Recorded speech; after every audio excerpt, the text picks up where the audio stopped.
నమస్కారం. కంబరామాయణం. ఇంత అందమైన పర్ణశాలలు నిర్మించే విద్య ఎప్పుడు నేర్చుకున్నావు లక్ష్మణ అని విస్మయంతో ప్రశ్నించాడు రామచంద్రుడు. అందుకు చిరునవ్వే లక్ష్మణుడి సమాధానం.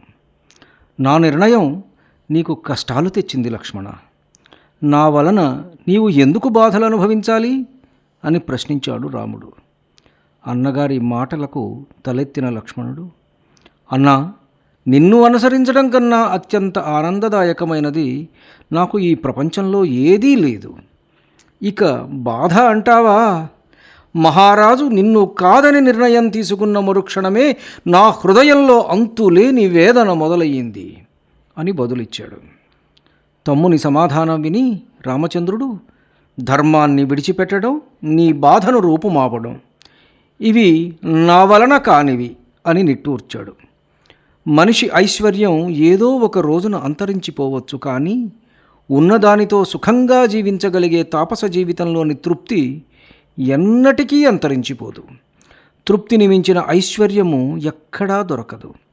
తృప్తిగా గడిపే ఆధ్యాత్మిక జీవితంలోని ఆనందం అనుభవించడం కన్నా గొప్ప విషయం మరొకటి లేదు అని తలస్తూ రామచంద్రుడు పర్ణశాలలో ప్రవేశించాడు. సీతారామ లక్ష్మణులు చిత్రకూట నివాసం ప్రారంభించారు. ఇహ అక్కడ అయోధ్యలో అహోరాత్రాలు అలసటను లెక్క చేయక అత్యంత వేగంగా ప్రయాణించి కేకేయ రాజధానిని చేరుకున్నారు వశిష్ఠ మహర్షి పంపిన దూతలు. రాజసౌధం ముందు నిలుచొని లోనికి కబురంపారు. అయోధ్య నుండి దూతలు వచ్చారని వినడంతోనే వారిని లోనికి రప్పించాడు భరతుడు. ఆయన మనసు ఏదో శంకించింది. తన ఎదురుగా నిలుచున్న దూతలను, నా తండ్రి దశరథ మహారాజు క్షేమమే కదా అని ప్రశ్నించాడు. ఆ వెనువెంటనే, నా దైవము రాముడు క్షేమమే కదా, రాకుమారుడు లక్ష్మణుడు కుశలమే కదా అని అడిగాడు. అన్ని ప్రశ్నలకు అందరూ క్షేమమే అని బదులు పలికారు వచ్చిన దూతలు.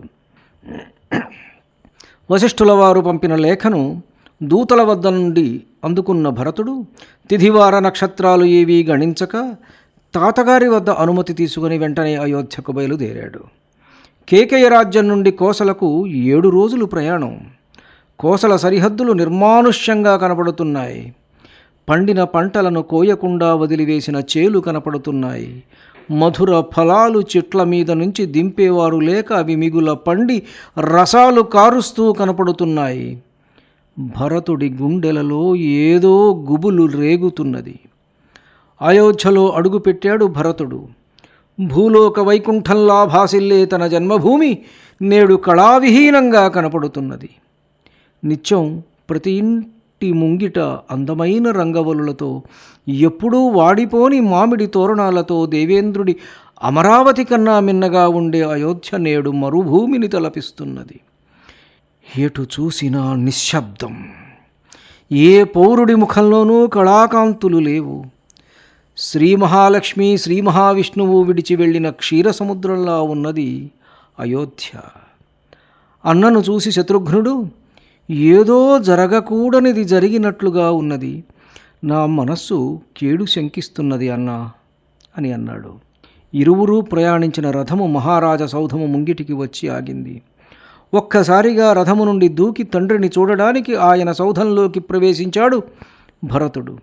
ఎప్పుడూ తన రాక తెలుసుకొని తనకు ఎదురు వచ్చి ఆలింగనం చేసుకుని శిరస్సు ఆఘ్రాణించే తండ్రి నేడు రాడేమి, ఇదేదో అసాధారణమైనదిగా కనపడుతున్నది అని అనుకొని ఆ సౌధములోనే ఉన్న కౌసల్యామాతకు వంగి పాదాభివందనం చేసేలోపు ఒక దాసి వచ్చి, నీ తల్లి కైకేయి నిన్ను వెంటనే రమ్మన్నది అనే వార్త ఆయనకు తెలిపింది.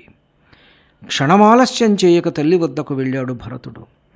భరతుడిని చూసి పట్టలేని ఆనందంతో ఎదురేగిన కైకేయి కొడుకును కౌగలించుకుని శిరస్సుపై ముద్దాడి, నాయనా, కేకేయ రాజ్యంలో నా తండ్రి అయిన కేకేయ రాజు మిగిలిన వారు క్షేమమే కదా అని ప్రశ్నించింది. వారు క్షేమమే తల్లి, నా తండ్రి గారెక్కడా?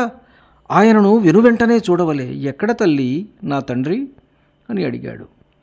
మహావీరుడు అసుర సంహారి అయిన నీ తండ్రి నేడు స్వర్గంలో దేవతలచే సేవలందుకుంటున్నారు అని పలికింది కైక. గుండెలో ఎవరో గుణపం గుచ్చి కెలికినట్లయి ఒక్క క్షణంలో స్పృహ కోల్పోయిన వాడిలా అయిపోయాడు భరతుడు. ధన్యుణ్ణి. నమస్కారం. మీ ఊటుకూరు జానకి రామారావు.